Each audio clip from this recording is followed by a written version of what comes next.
बनाए थे। खून बहने वाला 5-5 डिग्री का तूफान अंग्रेजी शासकों की जड़ें हिला देता था और इसके बाद 62, 65 और 71 के युद्धों में अपना सुहाग गवा देने वाली औरत एक शरीर की विधवा चीख चीख कर कहती कि प्यार भी भरपूर गया, मांग का सिंदूर गया, नन्ही नौनिहालों की लंगोटियां चली गई, छोटी छोटी बेटियों की चोटियां चली गई, बाप की कमाई गई, भाई की पढ़ाई गई।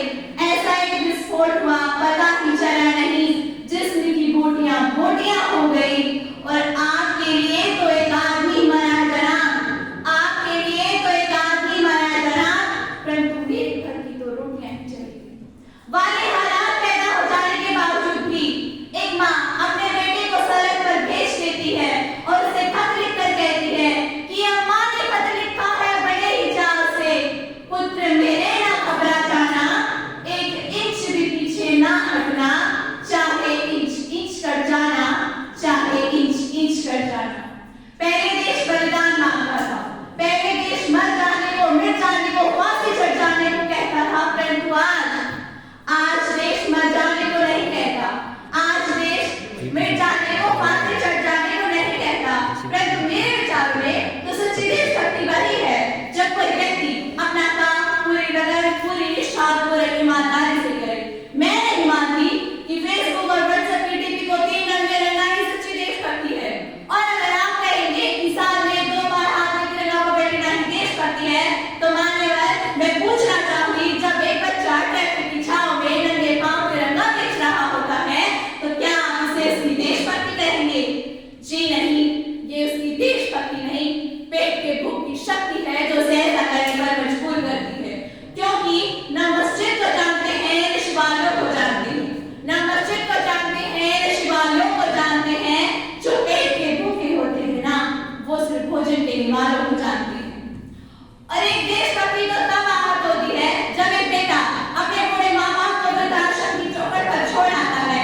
करना उठती है वो देशभक्ति जब आज का युवा जिसको जिम्मेदारी है अपने समाज की, अपने राष्ट्र की, अपने देश की आशाओं को बांधे रखने की, वही युवा एक 4x4 इंच की छोटी सी स्क्रीन पर अपनी कोमल उंगलियों के कृष्ण मात्र से अपनी भावनाओं की इमोजी बेच रहा है।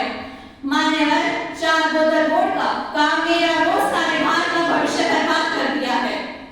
एक वैचारिक बीमारी हमारे समाज में मुझे नजर आती है।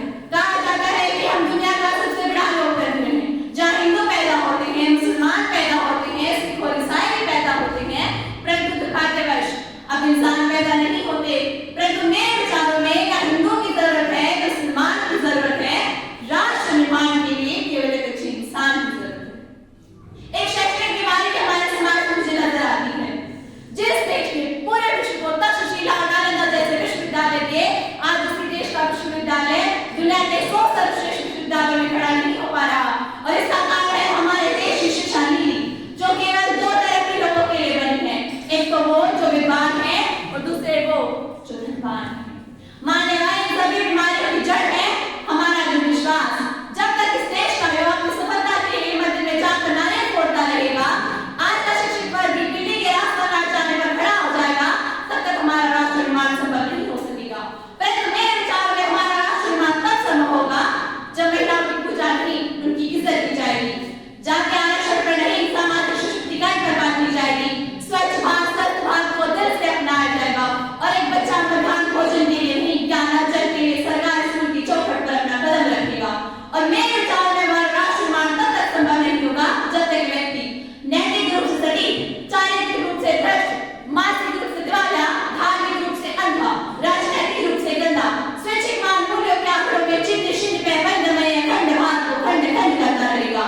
बड़ी बड़ी बातें नहीं, छोटी छोटी कोशिशें करनी होगी, क्योंकि हम पहाड़ों से नहीं, पत्थरों से ठोकर खाया करते हैं। आए, बिगे,